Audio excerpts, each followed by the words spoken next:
talaga siya sa feed ko. Malay niyo po, makapag-collaborate po kami. Umani ng atensyon mula sa fans ang naging pahayag ni Jillian Ward matapos niyang amining matagal na niyang nakikita sa kanyang feed si Eman Bacosa at hindi raw malabong mauwi ito sa isang collaboration balang araw.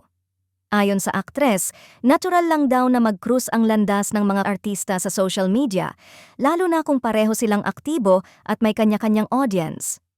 Hayagan ding inamin ni Jillian na napapansin niyang madalas mag-like si Eman sa kanyang mga posts sa TikTok at Instagram, bagay na hindi nakaligtas sa mapanuring mata ng fans. Para sa ilan, simpleng suporta lamang ito bilang kapwa public figure, ngunit para sa mas maraming tagahanga, isa raw itong senyales ng interes at respeto ni Eman kay Jillian. Dahil dito, lalo pang umingay ang pangalan ng dalawa sa social media, kung saan maraming fans ang nagsabing matagal na nilang inaabangan ang posibilidad na mag-collab ang dalawa, mapa-content man, project, o kahit simpleng online appearance lang.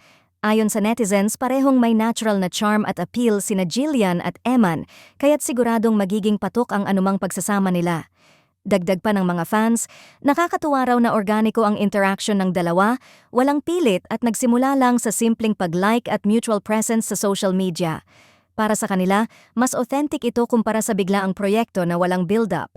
Kaya naman, marami ang umaasang kung sakaling matuloy ang isang collaboration, ay magiging natural at totoo ang vibes ng dalawa. Sa ngayon, wala pang opisyal na detalye kung kailan o paano mangyayari ang posibleng collab, ngunit malinaw na bukas ang isipan ni Jillian sa ideya. Habang patuloy na nag-aabang ang fans, nananatiling exciting ang bawat galaw at interaction ng dalawa online. Patunay na minsan, simpleng like lang ang kailangan para magsimula ang usap-usapan.